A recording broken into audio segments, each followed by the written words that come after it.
ये कहानी क्या है जरा ध्यान से सुनिएगा। कहानी में एक सच्चाई भी है जो आप लोगों को आज सुननी पड़ेगी। एक रिजल्ट आया जेईई का। रिजल्ट आया, जो टॉप 100 स्टूडेंट थे उन्होंने अपने डिजायर्ड कॉलेज भरा, उनको वो कॉलेज मिल गया, आईआईटी। पहला दिन है, क्लास में सब टॉपर्स बैठे हुए हैं। प्रोफेसर आया, बच्चों से इंट्रोडक्शन लेना शुरू किया। अब आप ध्यान से सुनिएगा। प्रोफेसर ने पहले बच्चे को बोला, tell me about yourself, who are you, where are you from. उस पहले बच्चे ने क्या जवाब दिया पता है? He was saying, sir my name is this, my all India rank is this and I am from this institute. इस तरह से इंट्रोडक्शन दिया। सेकंड बच्चे को पूछा, now tell me about yourself, sir my name is this, my all India rank is this and I am from this coaching institute. ऐसे करके उसने, प्रोफेसर ने सबको पूछा क्लास में। ऑब्वियसली सब लोग किसी ना किसी कोचिंग सेंटर से पढ़ के आए हुए थे। ऐसे करते करते करते एक बच्चे का नंबर आया। उस बच्चे से पूछा प्रोफेसर ने, क्योंकि प्रोफेसर खुद फेड अप हो गया था कोचिंग कोचिंग कोचिंग कोचिंग नाम सुनते सुनते। उस बच्चे को उसने नॉर्मली पूछा, क्या तुम भी किसी कोचिंग से हो क्या, इंट्रोड्यूस योरसेल्फ। तो बच्चा खड़ा हुआ। बच्चा कहता है, sir my name is this and I am from माँ बाप academy India. And professor was laughing, वो हंसने लगा। कहता है, ये माँ बाप अकेडमी क्या है, मैंने तो पहली बार सुना है। ये सर वही जो सबके पास होती है, माँ बाप अकेडमी। मेरे माँ बाप, मेरे पापा ने मुझे पूरा सपोर्ट किया, मेरी मम्मा ने मुझे पूरा सपोर्ट किया, मैंने सेल्फ स्टडी की और मैं आज यहाँ पर पहुंच गया हूँ। तो प्रोफेसर उससे सवाल पूछता है कि तुमने फिर कोचिंग सेंटर ज्वाइन क्यों नहीं किया। बड़े ध्यान से सुनिएगा। अच्छा जवाब देता है कि सर क्या हो जाता कोचिंग सेंटर ज्वाइन करके, वही ऑल इंडिया रैंक 1 है, जो वही लकड़ी की बेंच में इसी क्लास में बैठा है, और वही मैं हूँ 59th रैंक है सर, और मैं भी उसी क्लास में उसी लकड़ी की बेंच पे सामने बैठा हूँ सर। क्या फर्क? हाँ, फर्क सिर्फ इतना है कि वो 2-2.5 लाख रुपए खर्च करके बैठा है और मैं अपने माँ बाप के 2-2.5 लाख रुपए बचा के बैठा हूँ सर। सो प्रोफेसर उसकी बात को सुन के हैरान रह गया। प्रोफेसर से रहा नहीं गया। उसने फिर से एक सवाल पूछा उसी बच्चे से।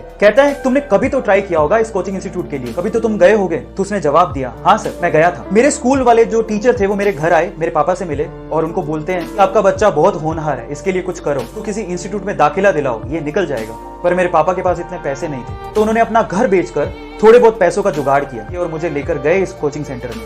थोड़े बहुत पैसे साहूकार ने दिए थे, बाकी पैसे वो महीने भर बाद देने वाला था। मेरे पापा ने कहा कि 1 महीने बाद मैं आपको सारी फीस दे दूंगा, ये पैसे रखिए और मेरे बच्चे को एडमिशन दीजिए। और उन्होंने मना कर दिया। उन्होंने कहा कि पूरी फीस लेकर आइए तभी एडमिशन होगा, नहीं तो एडमिशन नहीं हो सकता। मेरे पापा और मैं उस इंस्टीट्यूट से बाहर आ गए। मेरे पापा की जो हालत थी उसको देख के मुझे ऐसा लगा कि शायद कुछ गलत हो रहा है। मैंने अपने पापा से कहा कि पापा रहने दो, कोई फर्क नहीं पड़ता है, मेहनत करूंगा खुद से, ट्राई करता हूँ खुद से, हो गया तो ठीक है, नहीं तो खेत तो है ही ना पापा, अपन जोतेंगे, आईआईटी से कम थोड़े ही हैं। सो ये बात कहकर हम दोनों घर पे चले गए। पापा ने मुझे बहुत मेहनत करवाई, जो बुक मैंने मांगी वो मुझे दी, मेरी मम्मा ने मुझे घर का खाना खिलाया, मैं घर पे ही रहा, अपने कॉन्सेप्ट क्लियर किए, मैंने दिन रात पढ़ाई की अपने पापा के सपने के लिए, और आज मैं यहाँ हूँ। मैंने सेल्फ स्टडी की, मैंने मेहनत की, और आज मैं उस क्लास में बैठा हूँ जहाँ ऑल इंडिया रैंक 1 भी बैठा हुआ है। तो फिर उस प्रोफेसर ने फिर से एक क्वेश्चन उससे पूछा, क्या तुम्हारे गांव में अच्छी फैसिलिटी नहीं है क्या, तुम्हारे स्कूल जहां तुम पढ़ते थे वहां टीचर नहीं है क्या। तो उस बच्चे ने जवाब दिया, थे सर, 2 टीचर बहुत ही अच्छे थे, पूरे गांव में उनका नाम था और हम भी उससे पढ़ना चाहते थे, लेकिन किसी एक कोचिंग सेंटर ने उसे बड़ा सा ऑफर दिया और सर वो हमारा गांव और हमारा स्कूल छोड़ के चले गए। सर आप बताइए हम किससे पढ़ते। और ये सब सुन के उस प्रोफेसर ने उस बच्चे की बहुत तारीफ की क्लास में, और बहुत ज्यादा। अब क्लाइमेक्स आने वाला है स्टोरी का, ध्यान से सुनिएगा।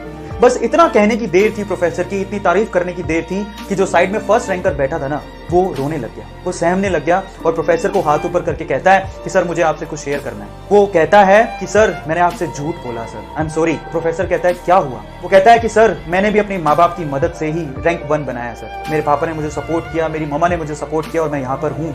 तो फिर प्रोफेसर पूछता है, तो तुमने क्यों कहा था पहले कि तुमने कोचिंग सेंटर ही ज्वाइन करके ये रैंक बनाया। तो वो कहता है, sir I am sorry, actual में मुझे ऑफर आया था इंस्टीट्यूट से और इस वजह से मैंने अपना रैंक बेच दिया, सॉरी फॉर दैट सर, मुझे बहुत फील हो रहा है। मोरल क्या है स्टोरी का, जरा उसको समझें। जो अगर आप सोचते हैं कि ऑल इंडिया रैंक 1 ये कोचिंग इंस्टीट्यूट ही बनाते हैं, तो बहुत सारे टॉपर ऐसे हैं जो अपनी रैंक बेच देते हैं। Do share this video.